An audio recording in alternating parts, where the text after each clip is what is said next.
हमारे यहाँ पर ना जेंडर को बहुत बहुत ना हवा बना लिए लोगों ने। मैं हमेशा समझाती हूँ कि gender is in your head, is not between in your leg. मेरा दिमाग का ताल्लुक, मेरे जेंडर का ताल्लुक मेरे दिमाग से है। और ऑनेस्टली उसे प्यार, हम किसी से प्यार करते हैं ना, तो जेंडर भी उसी तरीके से है।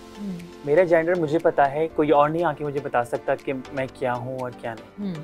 हाँ, हमारे यहाँ सोसाइटी के अंदर कुछ रिस्ट्रिक्शन है और हमें पता है, मेरे पेरेंट्स के मुझे पता है कि क्या राइट्स हैं और मेरे सिबलिंग्स के क्या राइट्स हैं, उन्हें भी पता होना चाहिए कि मेरे क्या राइट्स हैं।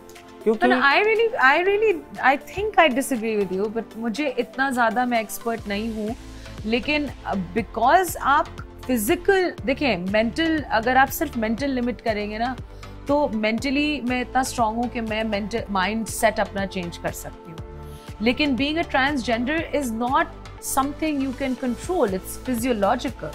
No, correct me if I'm wrong. No. If it's physical, so it's physical and mental, right? It's only gender is only in your head. It's only in your head. It's something. It's not like. It's not hormonal. It's not hormonal के मैंने कोई hormonal changes हैं या ऐसा कुछ है. ये मेरे दिमाग में है. ये ऐसा नहीं है कि मैंने कोई चीज खा ली तो मैं इतनी खूबसूरत बन गई। I'm not saying that. या मेरे बॉडी में कुछ जनरेट हुआ, या मैंने जैसे मैंने कहा ना, मैंने ऐसे नहीं। Do you have more testosterone than देखिए than estrogen, right? एस्ट्रोजन और टेस्टोस्टेरोन और ये सब चीजें जो है ना, ये तो बहुत मेडिकली है। मेरा जो कनेक्शन, अच्छा, आप फिलोसॉफिकल पॉइंट ऑफ व्यू, मैं अगर अपना कनेक्शन देखूं तो मेरा शायद कनेक्शन स्पिरिचुअली ज्यादा है अपने आप से। और ट्रांसजेंडर, आप उस नजरिए से बीइंग अ ट्रांसजेंडर पर्सन होना, अगर तो कोई फिजिकल चीज होती तो मैं कटवा कर, लगवा कर, कर शायद मैं आदमी बन जाती। ठीक है, तो और यहाँ हार्मोनल प्रॉब्लम होता तो मैं, क्योंकि हार्मोन्स हमारे मार्केट में अवेलेबल, मैं खाकर यहाँ तो प्रॉपर औरत बन जाती है, प्रॉपर मर्द बन जाती है। मैं बहुत प्राउडली कहती हूँ मैं ट्रांसजेंडर वुमन है, क्योंकि मैंने अपने आप को इसी तरीके से जाना है, इसी तरीके से पाया है। और मैंने अपने भाई को एक वक्त में कहा था कि अगर तुम मुझे फांसी पे भी लटका लोगे ना, तो मैं यही कहूँगी कि मैं ट्रांसजेंडर हूँ, क्योंकि ये वो चीज़ नहीं कि आप किसी को बदल सको या आप डंडे की जोर पर चेंज करो। इसी वजह से अब कानून भी आ रहा है, इसी वजह से अब ट्रांसजेंडर लोगों को सपोर्ट भी मिल रही है। हाँ, हम थोड़े क्या कानून आ रहा है मुझे जरा बताएं। 2018 में, in fact I think the audience would love to know कि कानून क्या है। हाँ, 2018 में हुकूमत पाकिस्तान ने ट्रांसजेंडर्स के लिए प्रोटेक्शन पॉलिसी बिल बनाया, जो कि अब गैजेट का हिस्सा बन चुका है और वो एक्ट है। और क्या है वो एक्ट? उस एक्ट के अंदर प्रोटेक्शन है ट्रांसजेंडर्स के हवाले से। उसके आप उनको हार्म नहीं कर सकते, उनको हार्म नहीं, उनको हरास नहीं कर सकते, वो कहीं पर भी अपनी असेंबली कर सकते हैं, कहीं पर भी जमा हो सकते हैं, वो घर ले सकते हैं, प्रॉपर्टी ले सकते हैं। एजुकेशन के हवाले से बातचीत की गई है, हेल्थ के हवाले से बातचीत की गई है, ट्रांसजेंडर के कमीशन बनाने के हवाले से बात की गई है। आफ्टर द 18 अमेंडमेंट अब हम सिंध हुकूमत के साथ मिलकर उसी तरीके का एक और कानून लेकर आ रहे हैं, जो कि सिंध में इम्प्लीमेंट होगा।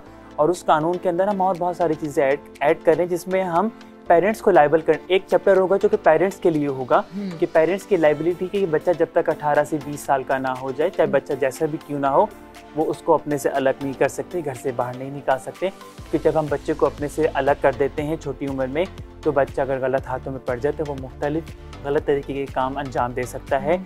और ऑब्वियसली बात है, अगर अब्यूज हो रही हो तो उससे भी लायबल हैं, उससे भी लायबल हैं। और ऑब्वियसली बात है कि एक बच्चा जब छोटी सी उम्र में इतनी सारी चीज़ें सह लेता है, तो मेंटल हेल्थ के इशू, एंजाइटी, और वो बच्चा जो है वो आगे जाकर मुख्तलिफ चीज़ों से गुजरता है, जो कि एक बहुत बुरा अमल होता है। Oh my gosh. And what about the medical field? आपका क्या ख्याल है कि हम पाकिस्तान में जो गवर्नमेंट है, क्या वो medically therapies and resources and medications LGBT community को provide कर रही है ना? बहुत कम, क्योंकि काफ़ी काउंसलर्स या थेरेपिस्ट ऐसे हैं जो अभी तक LGBT कम्युनिटी वो लोग फ्रेंडली नहीं है उनके साथ। I mean, अगर आप किसी का काउंसलिंग कर रहे हो तो आपको एम्पैथेटिक रहना होता है, ठीक है, सेम लेवल पे, पेस पे आके दोनों ने एक दूसरे से बात करनी होती है। तो मैंने ज़्यादातर, क्योंकि मेरे पास जो क्लाइंट्स आते हैं, कहा जाता है कम्युनिटी में, शायद कामी को पता भी हो कि बहुत ज़्यादा कम्युनिटी फ्रेंडली काउंसलर है। अगर वो मेरे पास आते हैं तो वो ज़्यादा ओपनली बात करते हैं। अक्सर वो मुझे बता रहे होते हैं, बाजी मैं उनके पास गया था, उन्होंने मुझे देख के ही कहा कि अच्छा आप तो ऐसे हो वैसे हो वैसे हो। और मुझे कभी कभी डॉक्टर ने ऐसे बोला? डॉक्टर ने नहीं, कभी कभी काउंसलर्स ऐसे कर जाते हैं।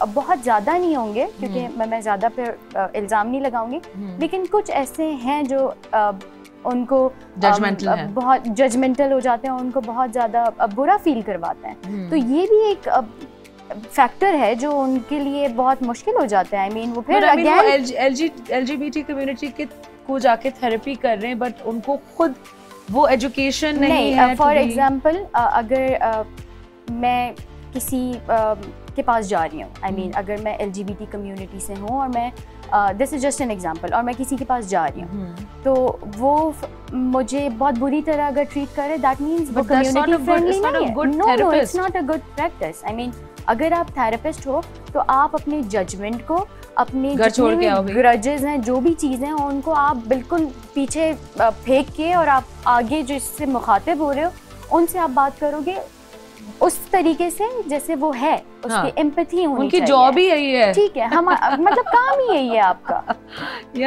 तो अगर आप उनको कह रहे हो कि नहीं आप उम्रे पे चले जाएं, आप ठीक हो जाएंगे, बिल्कुल ठीक हो जाएंगे। लेकिन आप उनको समझे तो उनके इश्यूज क्या हैं। आप उनको कह रहे हो नमाज पढ़ो, क्या पता वो पहले से नमाज पढ़ता हो।